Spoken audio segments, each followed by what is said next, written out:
Hello again, I'm James Taylor, the author of Jazz and Improvised Piano.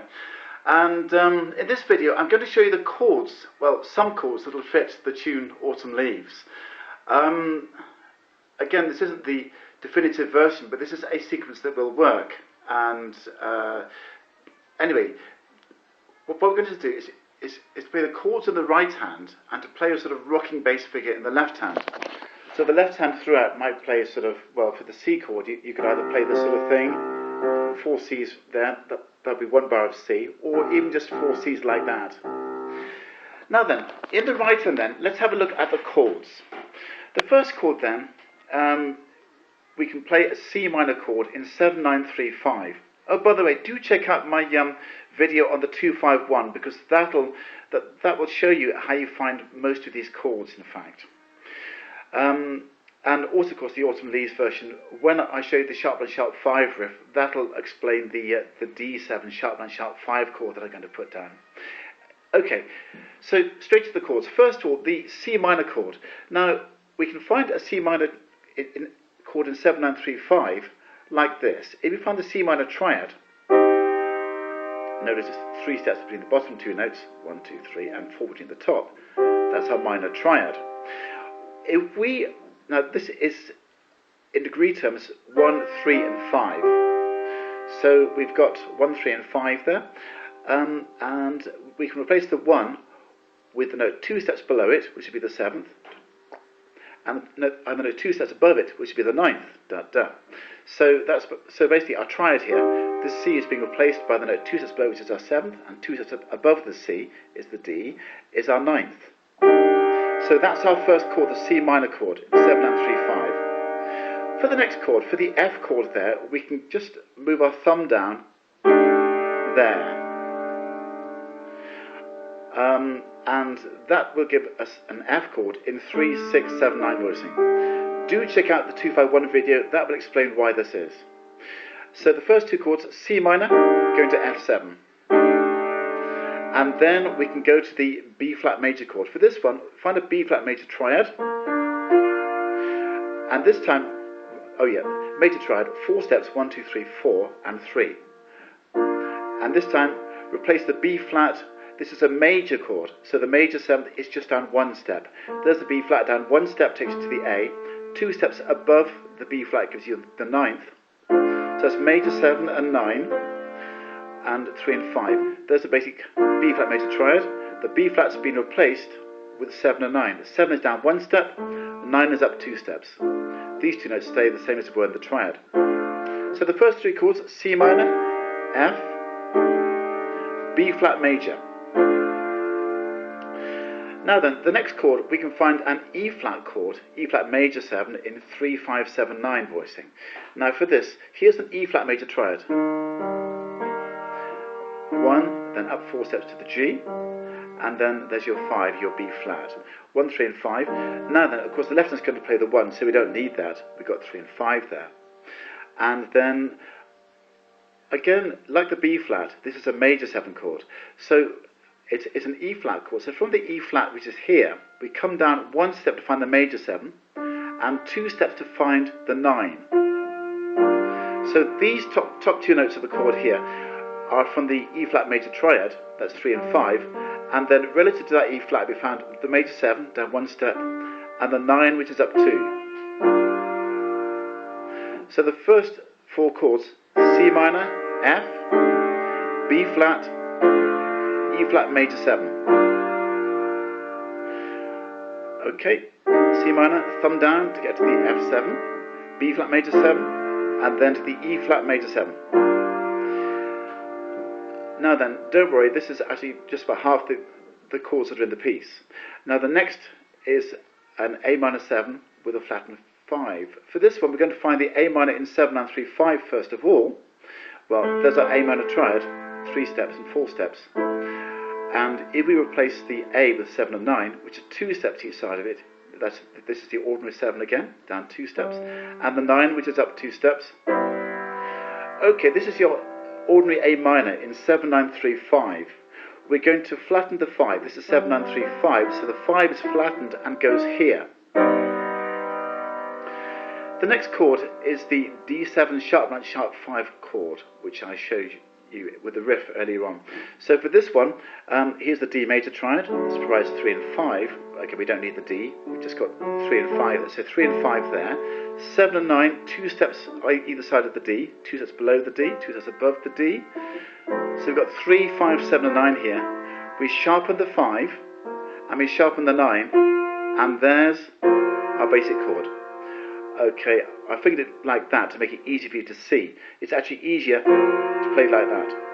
So the A minor 7 flat 5, the chord before it, was there. Going to the D7 sharp 9 sharp 5. Going to the G minor chord in 7-9-3-5. G minor triad again.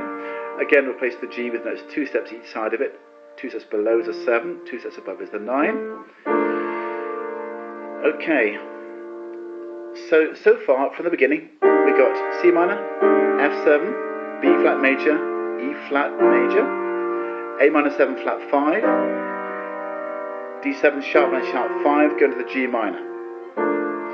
Now we can link this back, we can link this up to the third line by putting a G7 chord with a sharp 9 sharp 5. You can either play the riff that we did before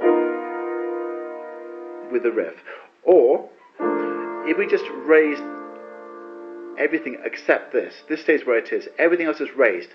So the 5, ordinary 5, becomes a sharp 5, the minor third becomes major, the 9 becomes a sharp 9. Then we can carry into the third line. Okay, so from the beginning, we've got this chord here, F7, B flat major, E flat major, A minor 7 flat 5, D7 sharp 9 sharp 5, G minor, 7-9-3-5 again, going to the sharp 5 voicing here, and then to the third line.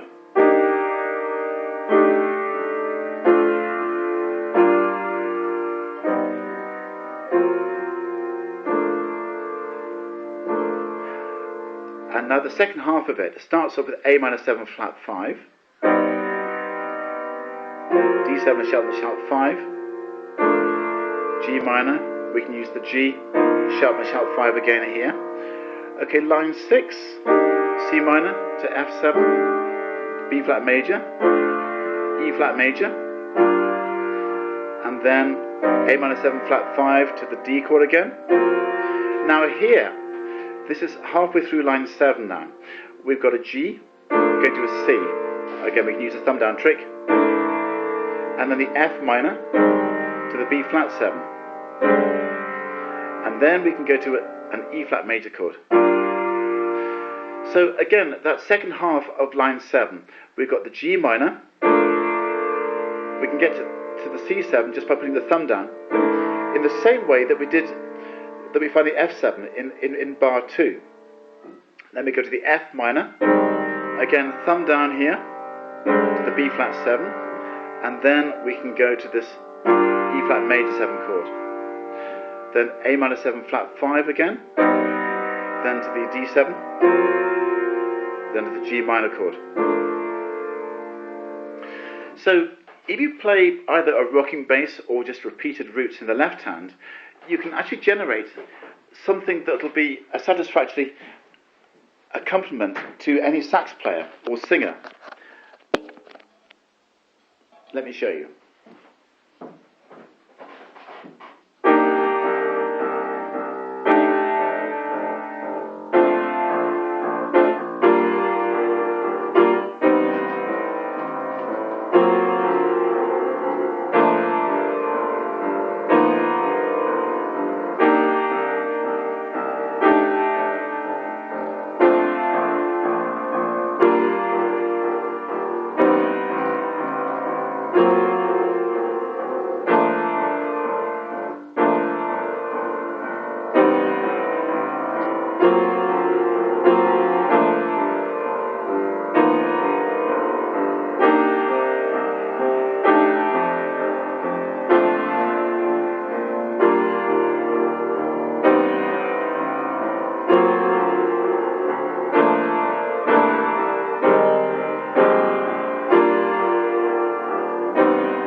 it around again.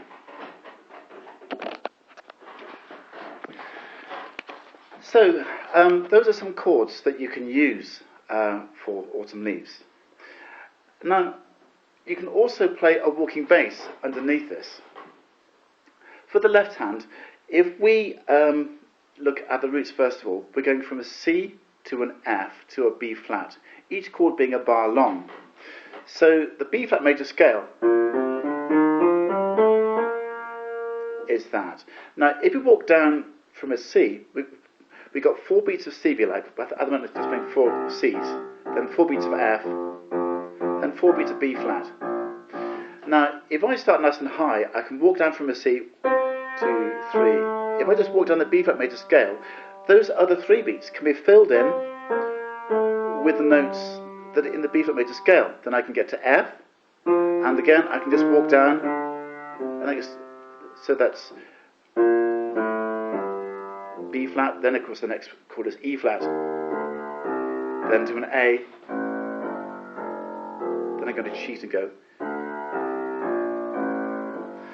So basically, these 4 beats of C, we can have a C, 2, 3, 4, just walking down the B flat major scale, then F, 2, 3, 4, B flat, 2, 3, 4 to E flat, and that will take us around the sequence. So that's a falling way that we can fill in each bar for each chord. We can also go upwards, going tone, semitone, semitone. From the C, tone, semitone, semitone. And again from the F, tone, semitone, semitone to B flat, and so on. So what we got here is the root at the start of each bar, and then 3 extra notes that are filling in to make 4 complete beats. So, what I can do, I can walk down sometimes and walk up others. So C, 2, 3, 4, F, 2, 3, 4, then B flat, maybe to an E flat, and keep on walking down if I want to. Then A, tone, semitone, semitone, and D, tone, semitone, semitone. Then here, just play some more Gs, Then maybe walk up to the F, B flat, and that provides a nice walking bass figure that we can use. So if we play that in the left hand, we can play the chords in the right hand, which gives us a very nice accompaniment for a singer or sax player.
So already we've got something that works. Now then, in line 6, of course, we've got chords that are 2 beats long, and of course each bar is 4 beats. We've got 2 chords per bar.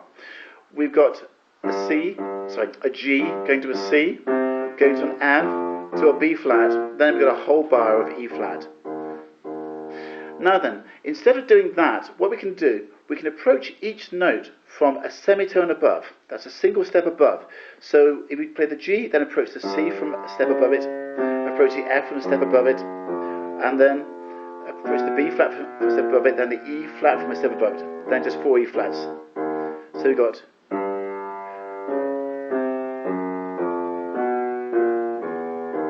and then in the last line, we can do the same thing for the A, which is 2 beats, go to the D. So again, we've got this 2 beats of A minor 7 flat 5, 2 beats of D, and then 4 Gs. So if I play those last two lines, including these, this walking bass figure, it sounds like this.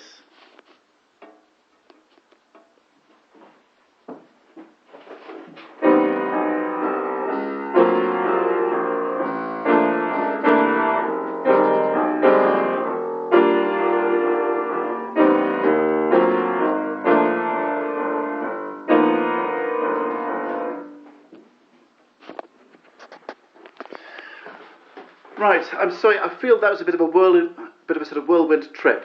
Anyway, let me know if you find this useful and if you can follow it, and have fun with it. Speak soon.